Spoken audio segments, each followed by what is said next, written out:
Welcome. Welcome to the Rotary Club of Tulsa. We are so glad that you're here with us today. Let's begin our program with invocation from Matthew Bristow, song and pledge from DJ Morrow Ingram, and guest introductions from Alan Wayland.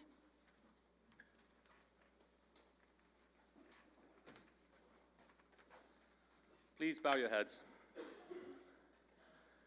Heavenly Father, we thank you for the many blessings we enjoy in this nation, our community, and our Rotary family. We thank you for the meal and for the service of those who prepared it. We pray for those in our country, our state, and our city who are suffering and in need.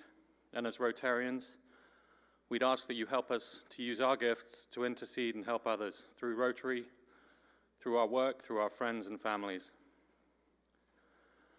We ask that you help us better understand one another, to live lives with respect for one another, and to find ways to celebrate and encouraging each other, building a stronger community together. We offer thanks for our speaker today and for all those working in the arts who bring joy, beauty, and passion to our world. Amen.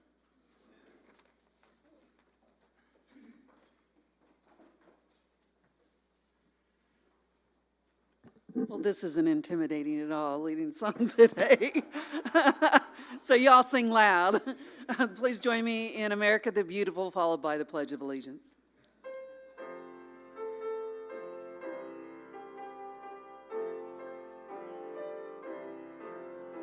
Oh, beautiful for spacious skies, for amber waves of grain, for purple mountain majesty above the fruited plain.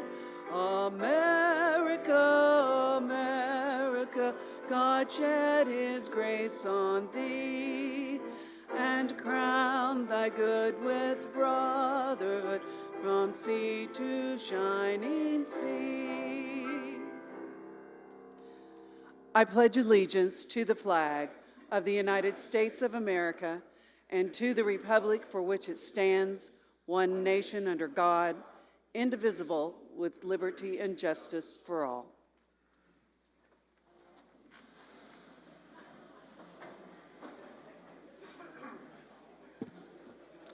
Good afternoon. We have a number of guests. When I introduce you, would you please stand with your host? Daniel Gomez has Michael Albright.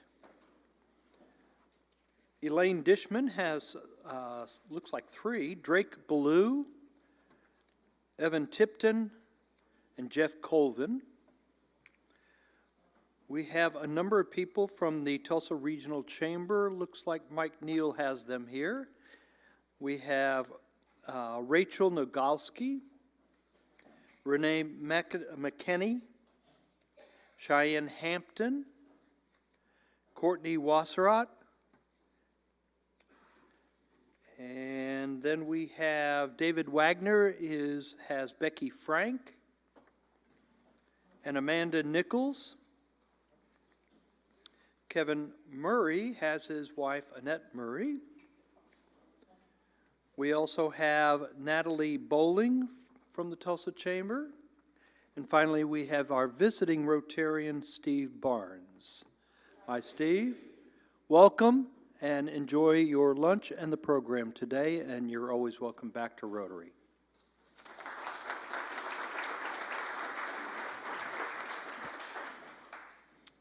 Thank you. Remember, you too can sign up to help and volunteer to lead our meetings. It's a fun role. I promise you don't have to do anything you don't want to do. So if you can give your Rotary why, you can lead the pledge, you can lead a song if you're comfortable with that. You can do John says you can play the piano, for sure. Lots of ways. You can help us out at our guest table. And I can tell you this, as a new member, I was a little intimidated, if you can believe this, when I first joined to be up here and to do, say, guest introductions. But I wasn't intimidated to stand at that table and to help people fill out their visitor badge and to greet them. And do you know how I met so many people in this club? By standing out at that table. So to all of our new members especially, it's a great way to get to know your fellow Rotarians. Sorry, that was a side note. Thank you so much to all of those who attended our May social at MK Bistro a week and a half or so ago. It was a wonderful time of fellowship and food. We had a lovely evening on the patio, and we even had live music. So we thanks, special thanks to Medi for setting that up, and thank you to all who attended. Also, thank you to those folks who stopped by for my final Coffee with the President yesterday morning. We had some really good conversations, and as always, I learned things, and that's really the point of it. I value your opinion, have so much value to this year, and I will continue to do so. So thank you. And certainly, thank you to everyone who volunteered last week at either Catholic Charities or the Day Center. We appreciate you giving of your time and your talent to be there and to help others. Next Tuesday, June the 11th, there will be a fundraiser for MSNI, that's our Medical Supplies Network, Inc., at the Village Inn at 27th and Harvard. From 5 to 9 p.m., if you stop by and have some dinner or buy a pie, 25% of all sales between 5 and 9 p.m. will go back to MSNI. One of the reasons Village Inn is such a partner is our area president's breakfast meets there once a month, and so we've been really good customers for many, many years, and they are giving back to us. So if you're around that area, please stop by. And again, if nothing else, pop in and buy a pie. You'll make somebody happy if you take them one of those. Okay, so I'm gonna tangent just a little bit here because I figure you all can't really fire me at this point. So I know. Oh wait, I might have gotten a look that says that you can't fire me. I don't know. I do know that we talk a lot about the Rotary year winding down, but I'd like to reflect a minute on my view of that. While our official Rotary fiscal year ends on June 30th, the work and the mission of the Rotary Club of Tulsa and Rotary International does not end, and it certainly doesn't take a break. Our role in our communities is just as important in June and July as it is any other time of year. And I think that we should be full of energy and excitement to kick off and start President Daniels' year in July. So I know that we have vacations planned, I know we have other activities planned, but let's not forget that we are Rotarians and our commitment doesn't wane just because we are closing out the books for the fiscal year. So I pledge to you that I will continue to bring my energy for the remainder of this month and for the Rotary year. And I don't know about you, but I am super excited about Rotary and what we're doing today and always. So join me in keeping up the energy of all the good work and the hope that we are creating in the world.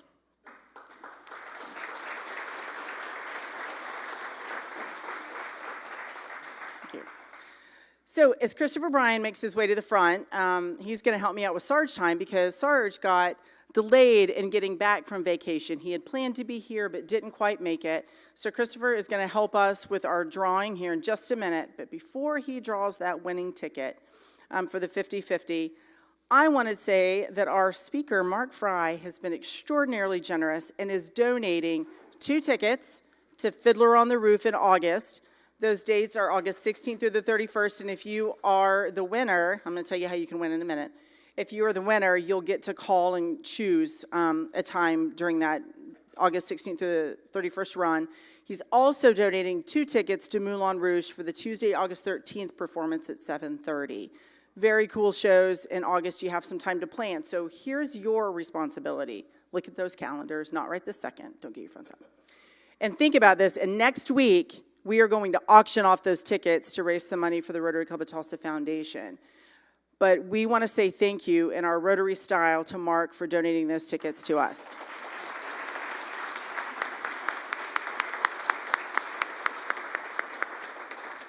All right, Christopher, where's our total? We were at 550 last week. 550 last We week. had 82 this week. Who wants to do the quick math? Whoever wins is going to get $316. This is also my audition to not be the Sarge ever. I want to make sure that's known, so please remember this moment. We're going to have, since Bob didn't buy a ticket, we're going to have him pick one. Yay. Did we do the math? So 550 and 82, what's that, about 632? 316, is that what you said? I can't hear. Winning ticket ends in 382. 382? 382? Anyone? Bingo. Woo, Charles. Rock and roll.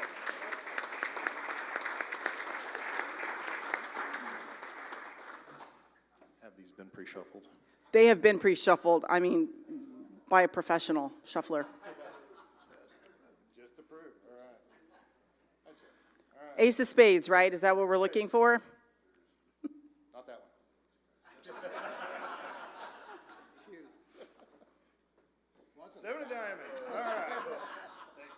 But Charles, we have a wonderful consolation prize for you, a fancy Rotary flashlight. Everybody needs one of those.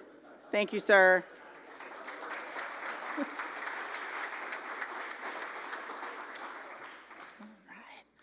Our Rotarian of the day is David Wagner. David is a partner and chief financial officer at Schnocky Turnbow Frank. He is responsible for the overall financial operations of the firm, in addition to his work with client services, business development, and community involvement. He also leads the faith-based initiative, helping organizations of all faiths with public relations, organizational development, and overall performance. Prior to Schnocky Turnbow Frank, David worked at Oral Roberts University for 12 years, where he held several positions and most recently served as Vice President of University Relations and Development. In that role, he managed 6 departments and was closely involved in the school's public relations and community relations efforts. Earlier in his career, David lived in Wisconsin, where he worked many years in the education field. He has a bachelor's degree in music education from Oral Roberts University, master's degree in education from the University of Wisconsin-Madison. Please welcome past president David Wagner.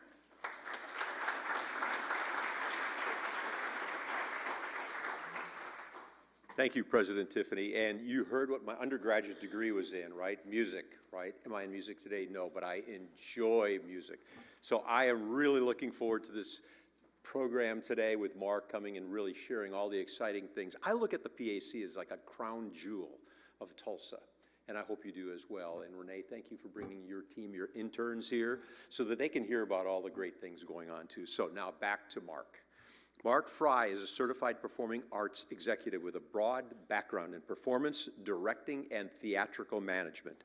He currently serves as the Chief Executive Officer of the Performing Arts Center here in Tulsa, a multi-venue center that hosts over 500 events annually, ranging from national Broadway tours, headline acts, and partnering with local ballet, symphony, and theater groups. Previously, Mark was the executive director at the Broken Arrow Performing Arts Center and the Kristen Chenoweth Theater. Mark has performed throughout North America in musicals, operas, and concerts. He made his solo debut at Carnegie Hall in 2006 and has enjoyed performing with symphonies across the country. His work experience includes Radio City Music Hall, North Shore Music Theater, which is in Boston, Music Theater Wichita, Dallas Theater Center, Casa Mañana Theater in Fort Worth, the Majestic, Bass Hall, Fair Park Music Hall, and the Morton Meyerson Symphony Center. In Mark's tenure at the Tulsa PAC, he has successfully guided the company from being a decades-long department of the city of Tulsa to incorporation as a standalone nonprofit organization. In that transition, Mark negotiated a 25-year management agreement with the city.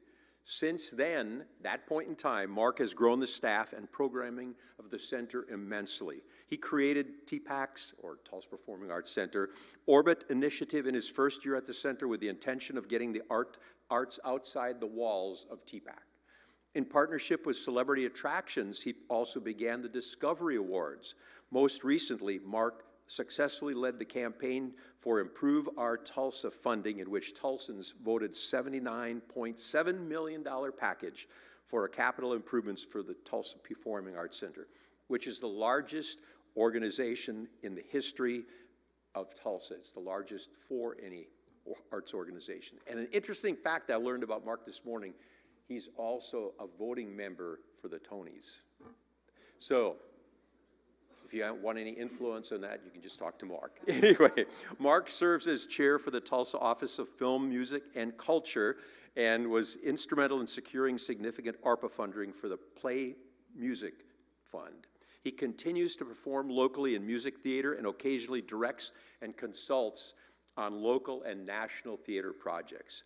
A fun fact about Mark, now listen to this, he's not going to do this for us today, but he once had to learn how to juggle, eat fire, and play the hi-hat cymbal all at the same time. Please join me in welcoming Mark Fry.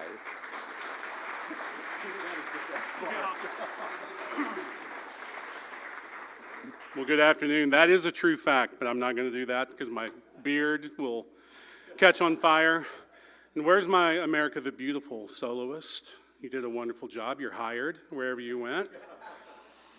Well, I'm honored to be here and to be able to share with you some great things that are happening at the Performing Arts Center. Wanted to give you just a brief background on myself.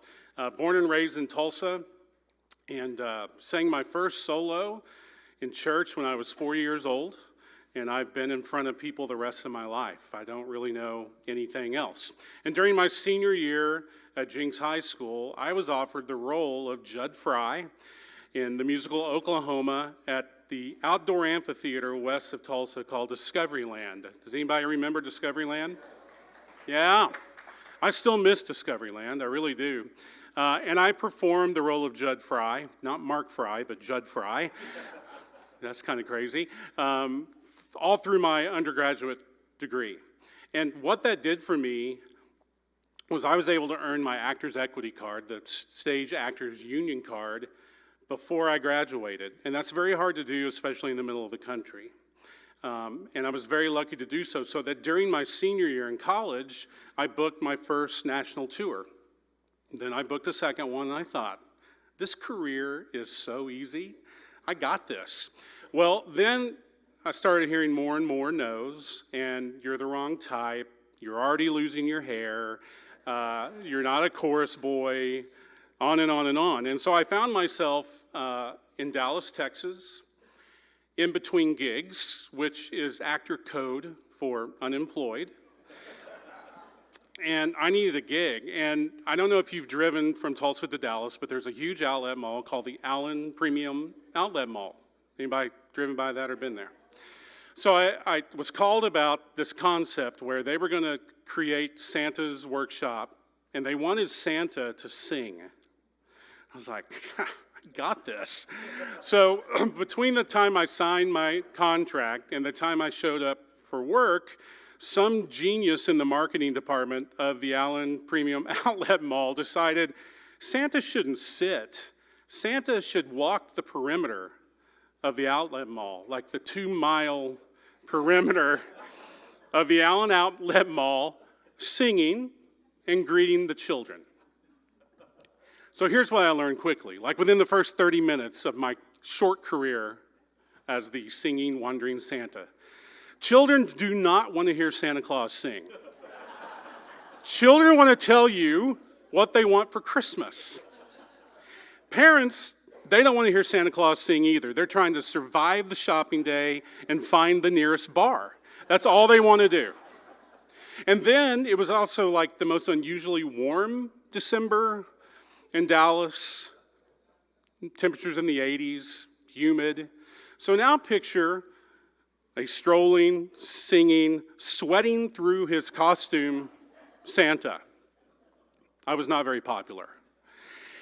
And I remember sitting in my little changing room, which was really like a, janitor's closet. And just for a moment, I thought, maybe I should have been a veterinarian like my dad, because this doesn't feel very good. Called my dad that night. He said, there's no going back now, son. So I persevered, and luckily for me, over the next decade or so of my career, music has taken me all across the country. It's taken me to Europe. It's taken me on a tour to China. I got to do a really incredible version of Oklahoma at this beautiful opera house in Reykjavik, Iceland. I'm a big hit in Iceland. I didn't know I would be, but I am. And so it's really afforded me to be able to see the world. And as David mentioned, my goal was to be a soloist at Carnegie Hall, which I did in 2006, and a couple more times with the New England Philharmonic. And while I was working and in between gigs as a soloist, I started working at Radio City Music Hall. And Radio City Music Hall taught me so much about the other side of the boards, the business side of show business. And when I worked at Radio City Music Hall, I did everything. I was in the ticket office, I was an event manager, I was a tour guide, I was in artist fulfillment. And if you don't know what that means I'm backstage, and when Diana Ross wants a cupcake from some cupcake store in Harlem, I get to go get it. And a lot of that hasn't changed. When we bring artists to Tulsa, I'm still the one that gets to go get it. But it really showed me that what I felt like would be the natural progression in my career as I wanted to transition from being a full-time actor and singer to the business side of things. And in 2008, I got the great opportunity to open the Broken Arrow Performing Arts Center. Created a partnership and a nonprofit with Kristen Chenoweth. We started the Kristen Chenoweth Theater. We started Broadway Boot Camp. We took several hundred students to do a Broken Arrow only concert at Carnegie Hall that Kristen and I conducted. So I was very proud of that. But then to be able to come full circle back to the Tulsa Performing Arts Center, a place that was so important to me growing up. I still remember my mother taking me to see shows there. I remember the first time I sang on the stage with Tulsa Opera. I remember so many things about the Tulsa Performing Arts Center. And so to be in charge of not only the day-to-day operations, but also hopefully the visionary future of what the Performing Arts Center should be and can be for Northeastern Oklahoma, it's an honor, and I'm very humbled to be able to do that. For those of you who don't know, as David mentioned, you know, for a long time, for 40 years, the PAC was operated as a department within the city of Tulsa. My first 2 years here with the PAC, we spent those years negotiating a deal and separating from the city of Tulsa. If you look at a lot of the cultural assets in Tulsa, the zoo, BOK Center, Gilcrease, and many others, the city still owns the asset, but they're managed by a separate company. And the reason that's successful is because being able to fundraise, being able to have programming flexibility, being able to make deals happen quickly, which you need to be able to do in most arts settings, that's hard to do under bureaucratic government setup. Can I get an amen if anybody's ever done that before? Thank you very much. So 2019, we officially separated from the city, and we had an incredible first 8 months, including the month-long debut of Hamilton. And then the pandemic happened, and we were shut down for a long, long time. And we have taken several years to climb back out of that, and I'm very happy where we're headed. I think next season is going to be one of our biggest years. Will probably be the biggest year since I've been here. All of our local arts organizations are healthy and strong and doing very well, and there's collaboration between their staff and my staff. And it's an exciting time to be in the performing arts in Tulsa. But what I've noticed, people either don't know or don't really care to know how we operate. They don't really, it's a building. Well, I'm here to tell you the Performing Arts Center Trust is not a building, that we are a standalone nonprofit, that we have a mission and vision to make the arts accessible to everyone throughout Tulsa, throughout Northeastern Oklahoma, and we want to be the preeminent arts destination in this region. So, current state right now, typically we are going to draw around 250,000 people through our doors yearly. That's over 500 events throughout our different spaces, and we do about $12 million a year in ticket sales.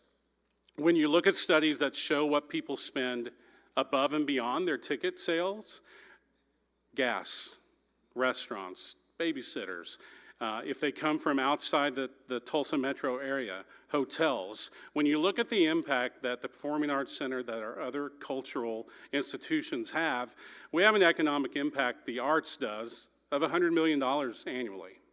And I think people, while we talk about how the arts help shape a community, it's also important for business leaders, for city leaders to understand that the performing arts and the arts in general is also an economic driver, and we should be at the table when we are talking about ways to underwrite and help with that. So, there are really 3 things that I focus on as the CEO of the Performing Arts Center. 1 is to make the arts accessible. 2 is to make sure we do the best we can in the day-to-day operations, the 500+ events, all the things that have to happen there. And then 3, that we are good stewards of this asset, the Performing Arts Center, that we've been hired to oversee. and that includes the $79+ million renovation that we'll talk about in a minute. But a lot of people still don't know that we are not a building, that we have some incredible programs. As I mentioned, my goal is to make arts accessible for everyone. And we have programs right now that are geared to attract and engage people from kindergarten all the way to 100+. And I'm not exaggerating when I say 100+. The first thing you see on our program is Orbit Arts. What you see in that picture is our Broadway Senior program. We partner with Eastside Senior Services, and we've done 2 musicals with these folks. The first year was Guys and Dolls. Second year was Cinderella. And they ranged in age from 70s to 90s. Some of them had never been on stage. Some of them were on stage when they were in high school or college. And they love this program. In fact, it became so popular this year, we did the performance at the Performing Arts Center, give them that experience of being on stage. And then we took it on tour to just about every retirement community that we could find. And people love it. Well, I had this lady come up to me probably in her late 80s when we were doing Guys and Dolls. And she said, listen, I don't need to have a role, but I better be a hot box dancer. And she was the best hot box dancer you can imagine. Another program is our Imagination series. That's our professional series. We bring in these children's shows, tours, that we make available to our community, and we do pre-show engagement with our kiddos and parents and really make that a fun night. Discovery Awards, which was also mentioned, that is how we can honor excellence in high school musical theater.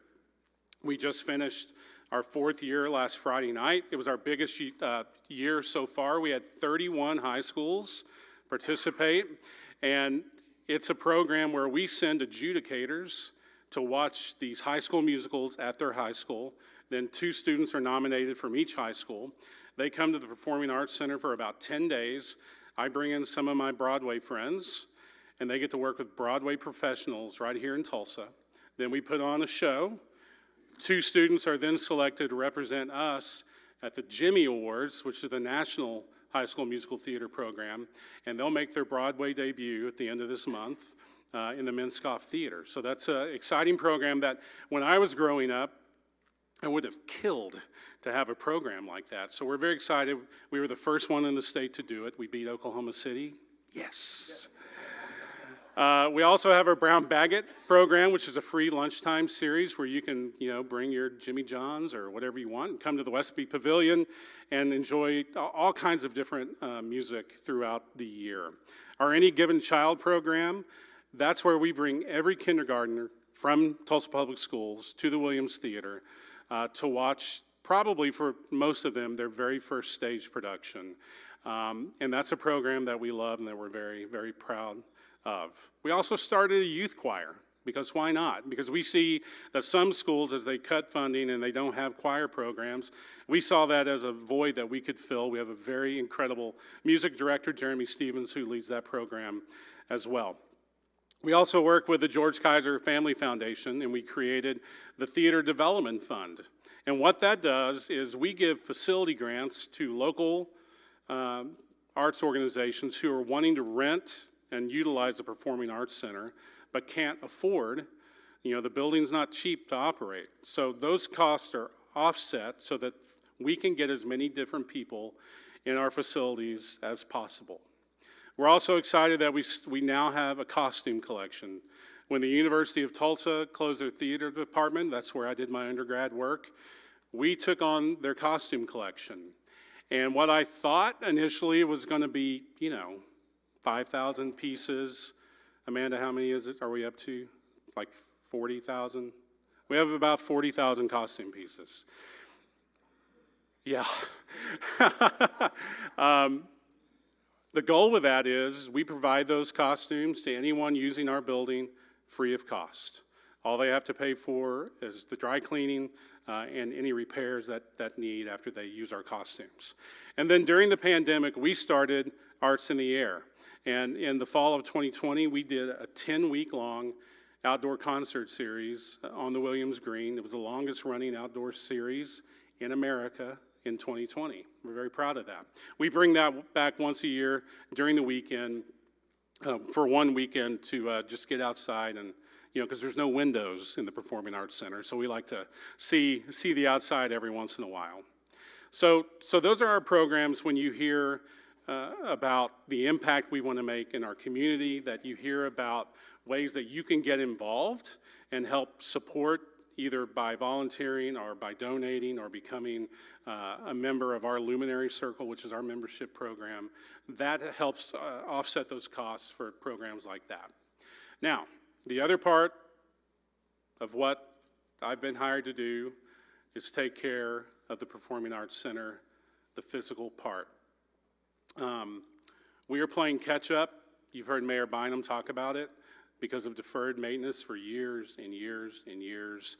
And some of those pictures there don't really do it justice about really how bad it is, especially backstage. And it got to the point where we would have performers, Martha Stewart, Jerry Seinfeld, and others, comment on the conditions backstage to the audience. And you never want that, because whether you like it or not, we compete for these acts. And sometimes Oklahoma's a one-stop state, and they're going to choose between Tulsa and Oklahoma City. And if the money is the same, they're going to choose the amenities. And right now, although I feel like we beat our partners down in Oklahoma City at a lot of things, their facility is unbelievably nicer than ours. From the moment you walk into the lobby to the time you leave the stage door at the back of house. So we started this campaign, Improve Our Tulsa, $79.7 million. And I can't believe that we got this funding. I'm very thrilled and humbled. And I'm also here to tell you that as incredible as that is, it's not enough money. If you've tried to build anything in the last 2 years, if you've tried to order anything in the last 2 years, you know that the costs just continue to escalate, escalate, escalate.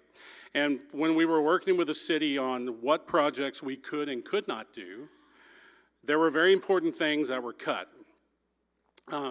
So you will be hearing and seeing as we go toward the end of this calendar year, we're going to have to launch a capital campaign to bridge the gap between what the public has been able to vote and support and what we need the private sector to come alongside and help us, so that we have a world-class performing arts facility that will compete with Kansas City and Dallas and Fort Worth and Wichita and Oklahoma City, Fayetteville, you name it. We need this help, because what we do on stage a lot of times is done in spite of. And the in spite of part are the conditions of the building. And I'm very happy that we're going to address a lot of it, but it's going to take more. So some of the improvements, this is Chapman Music Hall. If you've ever been to a show in Chapman Music Hall and you're in the orchestra, you ask yourself, where are the aisles? Have you ever asked yourself that? And if you have a seat in the middle of the house, you have to say, pardon me, excuse me, 35 times going in, 35 times going out. It was all the rage in the 70s. It was called continental seating. But in today's world, for emergency egress, for active shooter situations, for anything that I need to be able to get the audience out of that house fast, it's not good. So we will be adding aisles to the orchestra level. We'll be completely reconfiguring the stage, the pit. We're going to try to make the house feel more intimate, and we're going to try to connect 3rd Street space to all the spaces, the theaters on 2nd Street. That's a rendering of what it could look like. That's me in the ballerina costume on stage. And this is the east side of our building. If you've ever driven or walked by the east side of our building, that's a face not even a mother could love. It shows our dumpsters, our loading dock, and that's about it, and some rusted railing. So we are very excited about this part of the project, which will fix a lot of our loading dock issues, which will, for the first time, put dressing rooms on the stage level. of Chapman Music Hall. Right now, we can't get an artist from their dressing room to the stage without putting them on a freight elevator because there's no passenger elevator backstage. So that's going to address a lot of that. It will enclose the loading dock. The glass windows at the top, that will give us banquet space and more space that we can activate and be outward facing with glass rather than inward facing with the current design of the building. So renovation timeline, I get asked this all the time. When are you starting and when will you be done? Well, the planning has already started, and this fall, the PAC will receive its first tranche of money, a small figure of that money, and that will go for architects, engineers, and all the planning that we have to do to make sure we're ready to go when we go. And we are expecting to stay fully operational till January 1st, 2028. Now, some of you are asking, why would you wait that long? Because who knows what the money will really be in 2028. But I want you to try to remember that all of our arts organizations were shut down for 16 to 18 months. When we came back, it was a slow burn to try to get the audiences back because they got used to just staying at home in their sweatpants and watching Netflix. So I want to give our arts organizations as much time as possible to continue to gain that revenue back. I want us to be able to gain that revenue back. And more importantly, it gives me a little under 4 years to come up with alternative venues while we are going through a renovation project and process. Because an $80 million renovation project, and hopefully a few other things we want to do, at the minimum is a 24-month shutdown. Realistically, more like 30. So we are spending a lot of time in conversation. I've had some great conversations with companies overseas that create temporary performance spaces for people that are going through things like this. They tell me it's built to withstand 120-mile-hour winds. Unfortunately, we'll probably find out. But that gives me time to figure that part of the process out. And until then, we're going to keep doing the very best that we can to operate at full capacity and give you every opportunity, whether it's we have such an eclectic range of offerings at the Performing Arts Center that we're excited about. As I mentioned, these are ways you can get involved. You can join the Luminary Circle, corporate sponsor, you can fund programs, volunteer. If you want to see shows, you can, and you're good with people, as most Rotarians are. We love volunteer ushers, and you get to see the shows. And if you see a show, if you see the symphony or the ballet or the opera, Theater Tulsa, and whomever else, share that on social media so that we can keep creating that buzz that we hopefully will have for the performing arts. And, I really feel like when you look at Tulsa, and I grew up hearing this all the time, that Tulsa loves and supports the arts. And they have shown time and time again that they do. And I've also heard that Tulsa is some of the best examples, when you look at projects throughout Tulsa, they are the best examples of what a true public-private partnership is in America. And I'm gonna ask you to rise to that challenge again to help us with the performing arts at some point in the next, year or so. So, we mentioned earlier about free tickets, and this is either going to help the raffle. No, it's either going to drive the price up or drive the price way down. But I'm going to step back on stage for the first time in a long time, and I'm playing Tevye in Fiddler on the Roof. Yeah. Which is why I look a little shaggy today. But I'm very excited about that. That's going to be the second show that the Performing Arts Center itself has produced. We have put together an incredible production team. The scenic design is out of this world, and you're going to be amazed at what we're able to do with local talent that we are actually, I'm very proud that we're going to pay. A lot of our folks and organizations can't pay their local actors or regional actors, but we will. And so we're very excited about that. And with that, I'm going to ask if there's any questions I can answer about the PAC or the programs or my beard care routine. Yes, there's one there.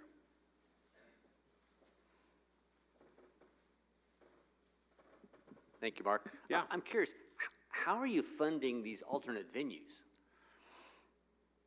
Well, part of that is still unknown because it depends on the venue. And I think things will become a lot clearer by the fall on what route we go. I've talked with some very generous foundations in town that would be able to underwrite that type of venue. And what we're talking about, ladies and gentlemen, is a temporary exoskeletal structure that is about a 1,500-seat theater that would be put on our parking lot. Full rigging, lighting, everything. But we're still working out the details. Yeah. Is the Outsiders coming to Tulsa? Thank you.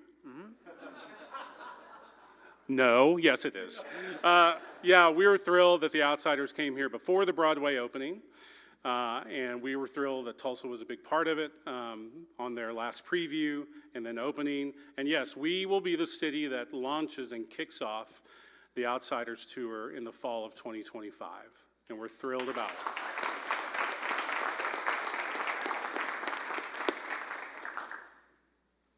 Anybody else? Oh, got one. Thank you for just sharing with us some of the things that are coming up. Can you expand a little bit on some upcoming shows for the fall? And also, can you share a little bit of your singing talent with us today?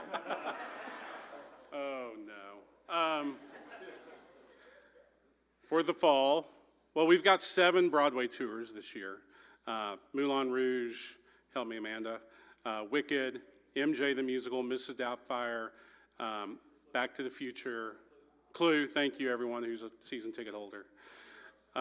Thank you. Yeah, so it's big. And then Symphony, we've got a great season lined up as well.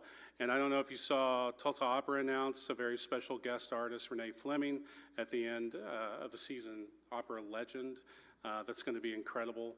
Our ballet is world class. And it's just, it's a great time to be in the arts in Tulsa. And you want me to sing something? Usually I ask for people to pay money to, but, right, so, if I were a rich man,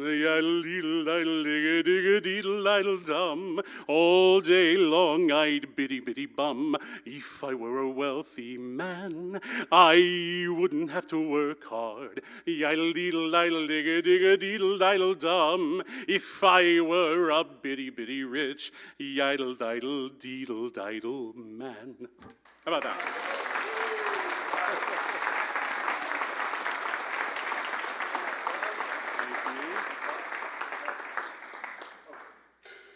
You talked a little bit about... What was that? Oh, that was money? I've got a few hundred other songs I can sing, though. Hi, you talked a little about the kids' activities that you have. Can you talk a little bit more about shows that kids could come to for the Performing Arts Center? I know, like Lion King, my daughter went to that one last year and loved it, but are there any other kids kind of Yeah, shows so coming up? for the big house, for Chapman, really the one that I think, what age group? 7. So I really encourage you to go on our website and check out our Imagination series, which these are incredible children's groups that travel the country. They're geared, a lot of them are geared in STEM. We always include a pre-show activity in an adjacent room. We are still finalizing the contracts on those shows, but we'll do a 3-show season, and there's more information on the website. Mark? Yeah. I have a question. I think the audience would find load in, load out, how many trucks you have come in with the number of docks you currently have right now? So the question was, when we load in and load out big Broadway tours, a show like Wicked usually travels with about 24 semi-trucks. Yeah, and our loading dock, the way it was designed at an angle, we can only fit one truck at a time. So time is money, and we have our loaders waiting and waiting and waiting, which not only loading in, but also loading out. So it's a very difficult situation that we will fix. Yeah. I have a question. Okay. So you mentioned, I'll just talk loud. You mentioned, all these other folks that come in, the Tulsa Ballet and the Symphony and all these groups that come in and use the Performing Arts Center. Any partnerships with them to help with one while you're out, starting in 2028? Or how might they be partnering with the Performing Arts Center during this time of renovation? Yeah, so we've been in constant contact with the artistic directors and general managers of all those organizations. I have shown them plans on what we can do, cannot do.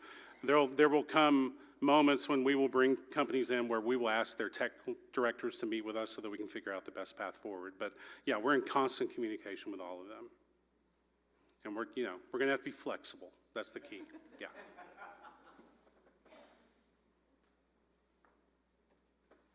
Nat?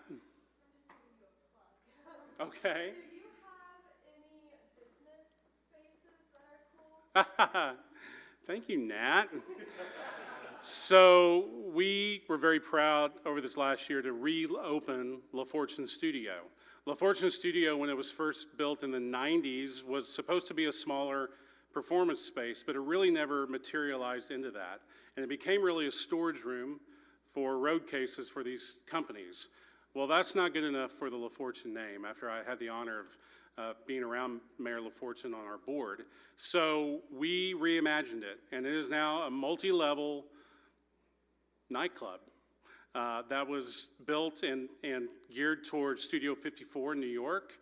It's got life-size horse lamps, and I'm not kidding.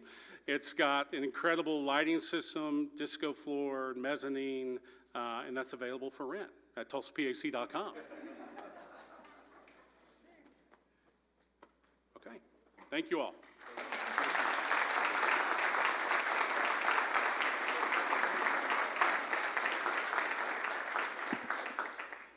Mark, thank you. I have several comments, so this is always fun. So number one, I've run a capital campaign, so I'm going to imagine that you will have naming rights available. So for all of you out there, think about that. Start saving your dollars.